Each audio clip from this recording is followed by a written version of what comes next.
Peace and love, Knicks fans. Phil Fax here, Sports Snob. What's good? I don't know, man. Not a lot, right? But meanwhile, I want to give you my what I would like to be the projected roster going into the season. See what you think.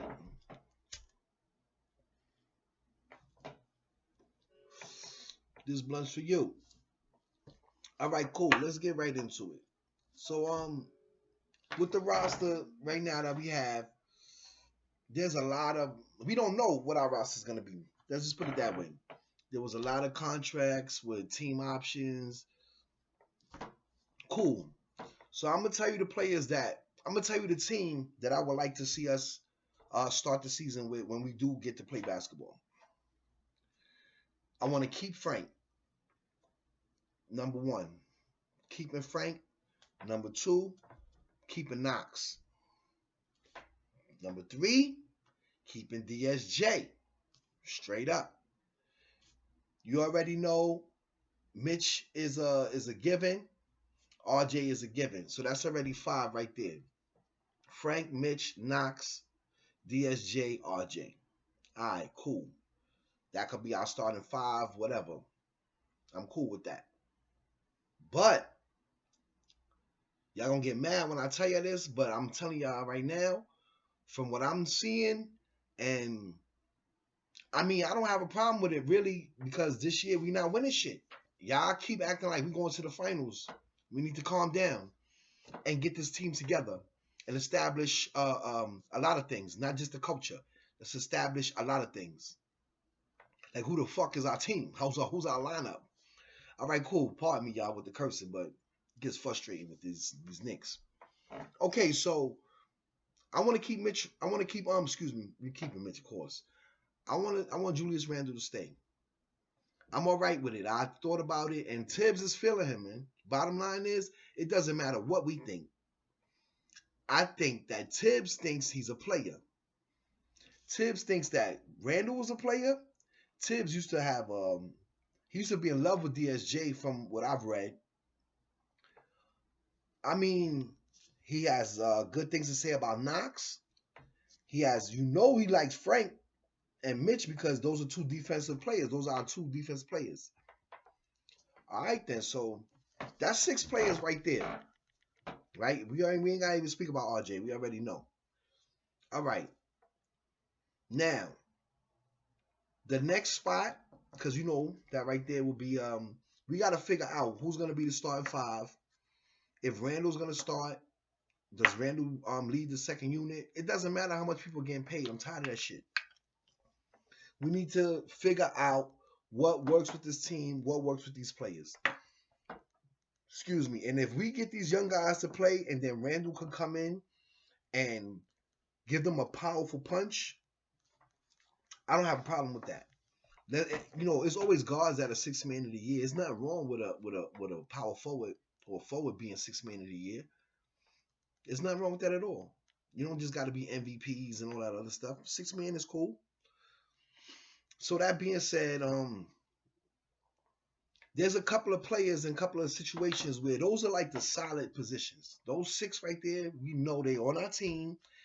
They have contracts, or the options that are available, we can start exercising what's best for the future, going into the future for the team. Now, the next spot is going to go to a free agent. We already know that. All right. We know the Knicks, I don't care. I don't want to make a splash. I don't want Chris Paul because then we would have to trade some people. I'm good. If you're not going to do the trades that I suggested in my videos, I suggested 3 trades. I keep talking about them because they're official trades. And I'm starting to hear a lot of other teams looking at the pieces and the scenarios that I kind of put together, which is frustrating for me as a Knicks fan because I don't know what the Knicks really are planning. None of us do. And at the end of the day, it's just a suggestion. I could be wrong.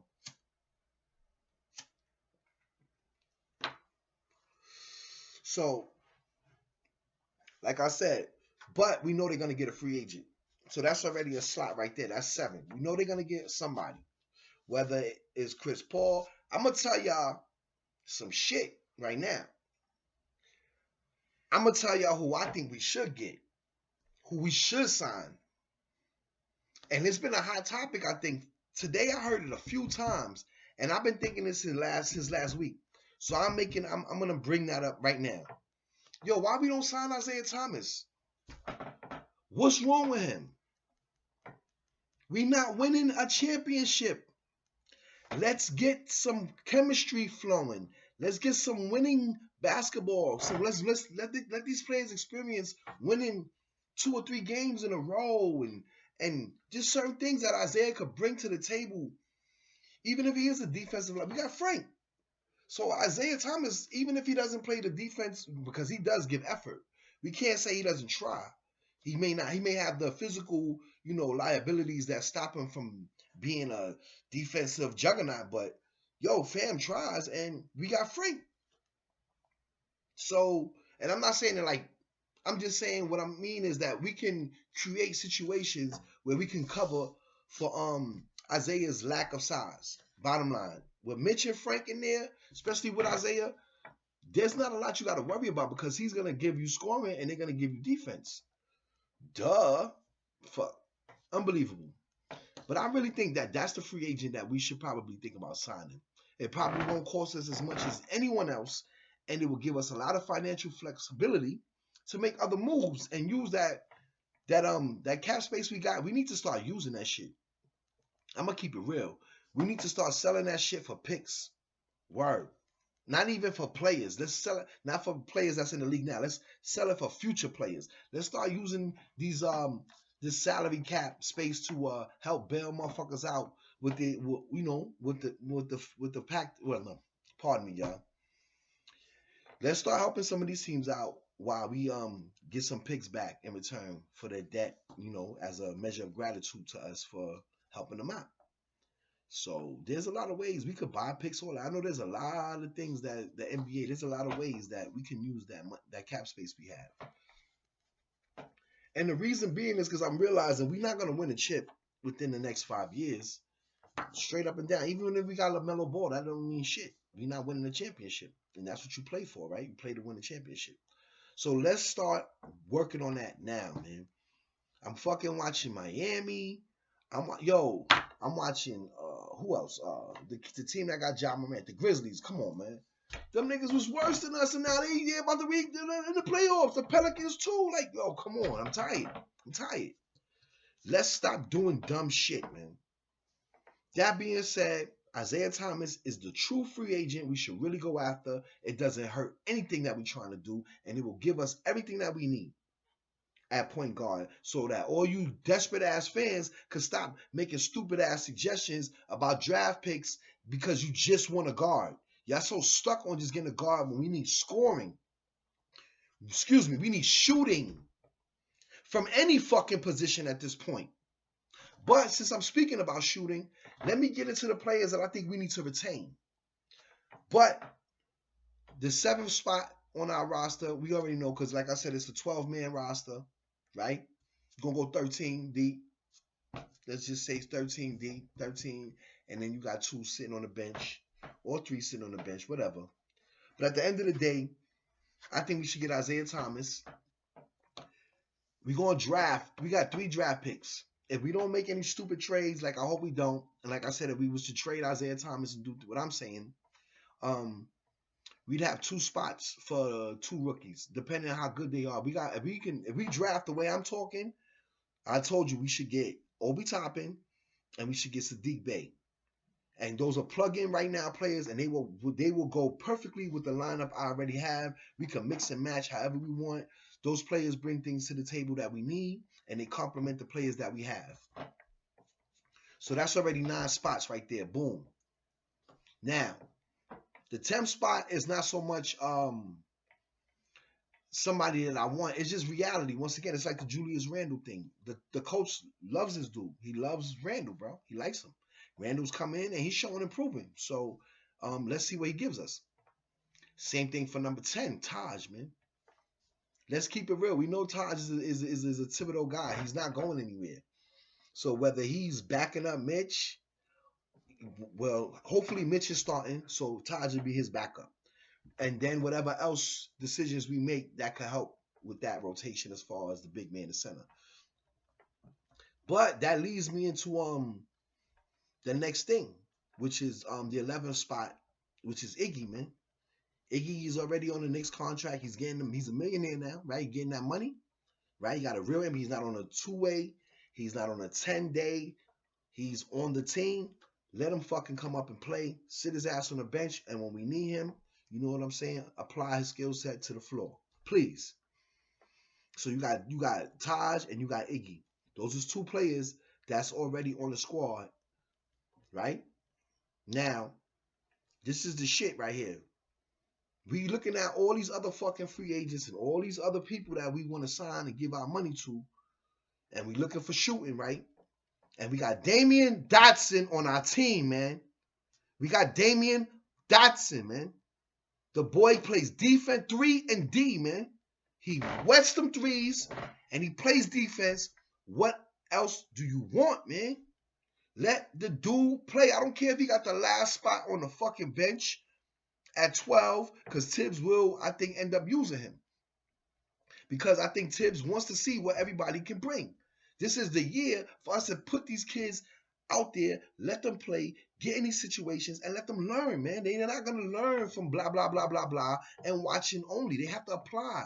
All of that talking that they've been fucking listening to, all of that sitting down watching and getting, that's another thing. We gotta give a little more slack to the leash. Tibbs can't come in here with a short leash on everybody, man. This is not the season for that. We've had a lot of mismanagement with these coaches. These coaches don't know how to fucking manage these kids. Now, I'm not no NBA coach. I coach AAU. And I'm not an X's and O's coach. But I knew how to manage the personalities. I knew how to read the players and get the best out of them. And that's why I was good at that shit. Word, coach at the Rucker and all that. Word, shout out to Each One Teach One up in Harlem. You already know what it is. Mr. McCullough, I love you. Bob McCullough, NBA legend. Straight up. I worked under Mr. McCullough and I learned a lot, man. You don't got to be an X's and O's guy only, man. There's a lot of dynamics to sports, man, that you can help and bring to a team to help them elevate. But you got to know how to deal with people if you're going to be in a position where you're calling the shots on the outcome of people's production or their participation. Because you can fuck up people's confidence, man, if you don't know how to cater to them and you don't know how to utilize them. And that's where a lot of these coaches have been fucking up. They've been really messing up bad, man. So I'm hoping that Tibbs, which I believe that he will, because if you look at his track record, he's helped a lot of players elevate. So that means Tibbs is he's the right guy right now, man. I really believe he's the right guy right now, because all of this culture that we need to start building and start evaluating our talent and all of that stuff. He's the guy that will see things and he will put it to use, man. He will give it a shot, man, a couple of times too. All that wear and tear, I think that, you see, that's another thing. People say a lot of stuff and they hear it because you heard somebody say it and you run with it. And you don't go look at facts. Tibbs didn't wear down a lot of players, man. Let's keep it 100. He let y'all look at certain minutes and y'all look at the certain stats, but you don't look at situations and circumstances, which sometimes the stats don't cover. And I'm tired of trying to explain that, but that's what it is. So sometimes choices that people make and decisions people make is because there's dynamics that are not in there, that are intangible, that you can't just see like that. That numbers just can't cover, rather. It's not that black and white. Shades of gray. Boom. All right, so like I said, man, we need to have Damian Dotson play, and I think Tibbs is the coach that will finally unleash the beast, because Damian Dotson, I believe he's going to be a problem. So we got a 15-man roster, right? I just hit you with the 12.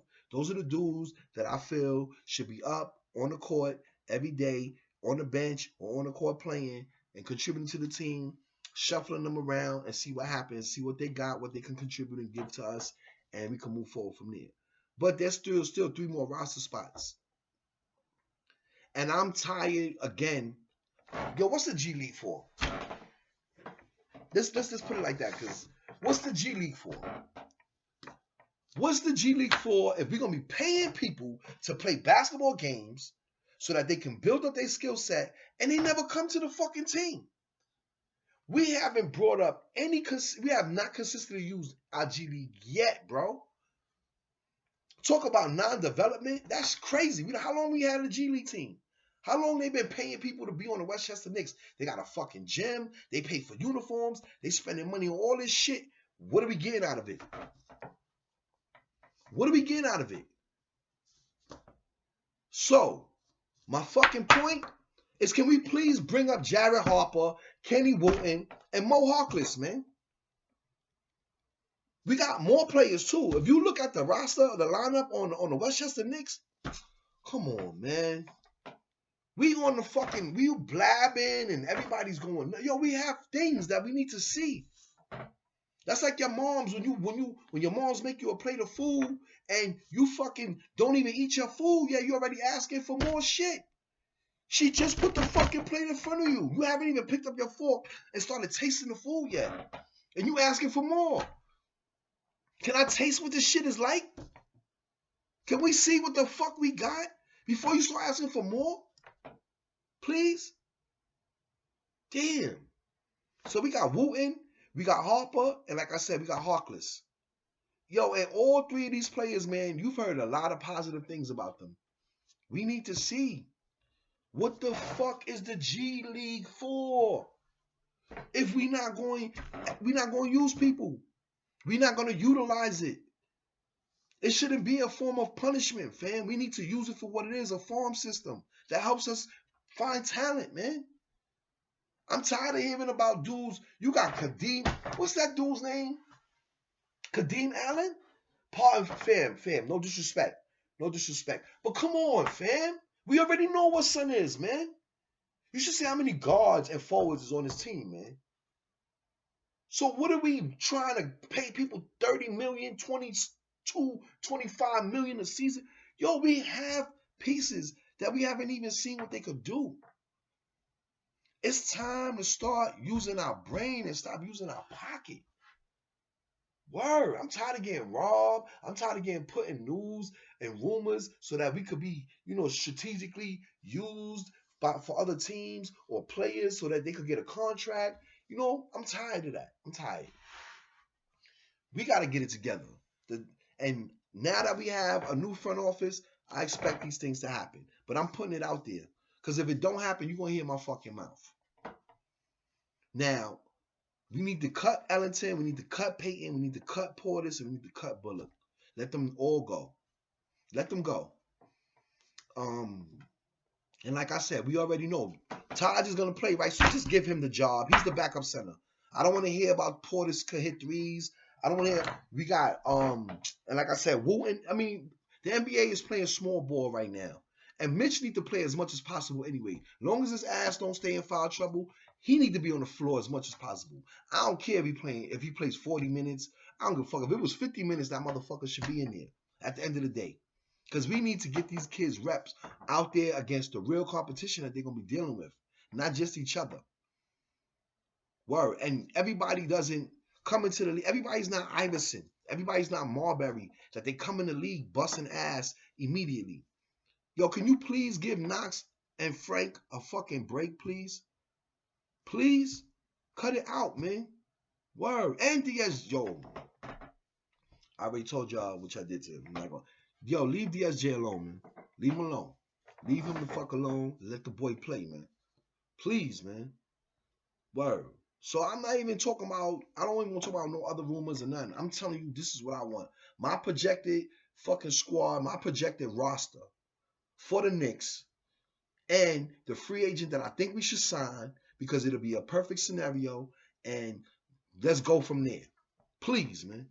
Yo, man, if you're a Knicks fan, you know I make fucking sense. You need to tell other Knicks fans to come watch my fucking video so that some fucking decent ideas can start spreading. Please, man. Because I'm hearing stupid ass ideas. And I only got like 15 subscribers. I need more subscribers, but I'm not desperate for the subscribers. I'm desperate for my opinion to get out there because it makes fucking sense. It will help my team. And I don't hear anyone else saying the things that I'm saying on certain levels. Or I do a week later. But that's neither here nor there. That's what happens when you a snob. You know what I'm saying? I got it like that, man. Niggas gonna copy. It is what it is. Peace and love to all my peoples. Thank you for supporting me. Thank you for watching my videos. If they too long, let me know. I like to talk to y'all and let y'all know how I feel. And some shit you can't do quick. You know what I'm saying? That's why your girl be complaining now. Bitch ass niggas. Nah, it's all love. Peace.